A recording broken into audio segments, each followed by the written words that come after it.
Baik, baik, saya akan menjelaskan materi selanjutnya tentang jarima qisas dan jarima diyat. Jarima qisas adalah tindak pidana yang dikenai hukuman balasan setimpal seperti pembunuhan sengaja atau pengkhianatan berat. Tujuannya untuk menegakkan keadilan secara proporsional. Sedangkan jarima diyat adalah tindakan pidana yang dikenai sanksi diyat atau tebusan darah atau denda karena pembunuhan atau penganiayaan yang tidak sengaja atau dimaafkan oleh pihak korban. Bentuk-bentuk pembunuhan. Yang pertama, sengaja. Ada niat dan alat mematikan. Sanksinya qisas, hukuman mati. Yang kedua, semi sengaja. Ada niat menyakiti tapi bukan membunuh. Sanksinya diyat dan kafaroh. Yang terakhir, ketiga, kelalaian. Tidak ada niat membunuh, terjadi karena lalai.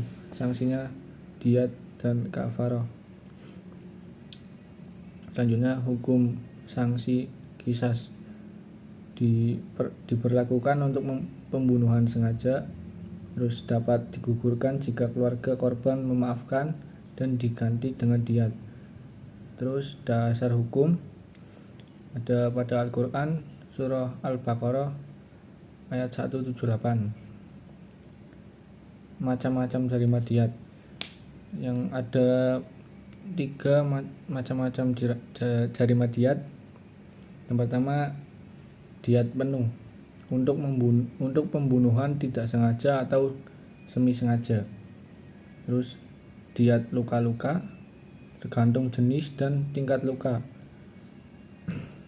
mata, jari, patah tulang, dan lain sebagainya.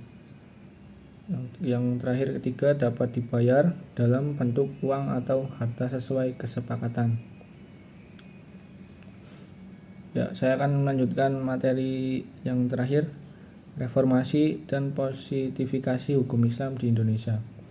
Reformasi hukum Islam di Indonesia merupakan proses pembaharuan agar hukum Islam tetap relevan dan kontekstual dalam menghadapi perkembangan zaman.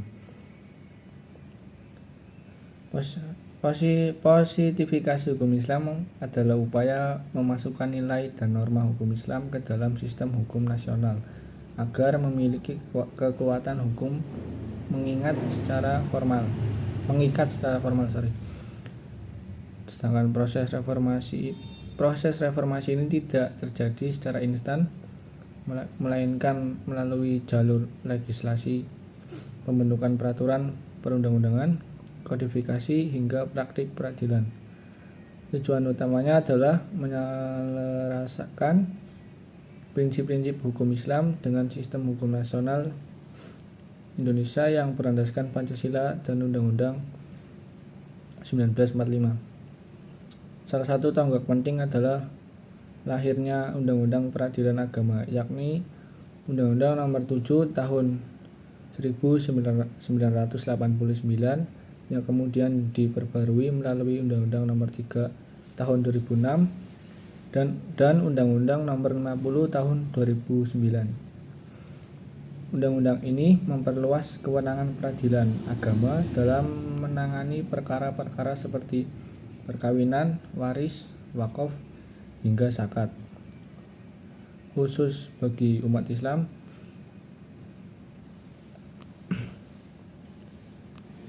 kemudian hadir kompilasi hukum Islam atau KHI pada tahun 1991.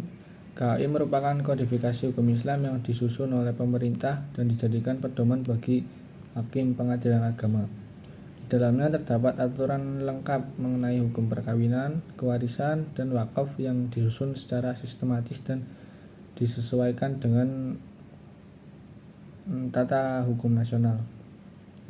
Dalam bidang perkawinan, diterbitkan Undang-Undang Nomor 1 Tahun 1974. Meskipun bersifat nasional, isi dari undang-undang ini banyak memuat prinsip-prinsip hukum Islam seperti syarat poligami yang ketat, usia minimal pernikahan, serta pentingnya pencatatan nikah demi kepastian hukum. Nah, ini menunjukkan bahwa hukum Islam diadopsi dan diharmonisasikan dengan nilai-nilai negara. Dalam aspek wakaf, pemerintah menerbitkan Undang-Undang Nomor 41 Tahun 2004 tentang wakaf. Undang-undang ini memberikan kejelasan hukum terkait tata cara pendaftaran hingga pengelolaan harta wakaf agar dapat dimanfaatkan secara produktif dan profesional untuk kepentingan umat dan pembangunan sosial. Pada bidang kewarisan, KAI kembali berperan penting. Sistem waris Islam disusun berdasarkan prinsip faraid dan dijadikan rujukan resmi dalam penyelesaian perkara waris di peradilan agama. Ini memberikan kepastian hukum sekaligus menjaga nilai-nilai keislaman dalam pembagian harta warisan.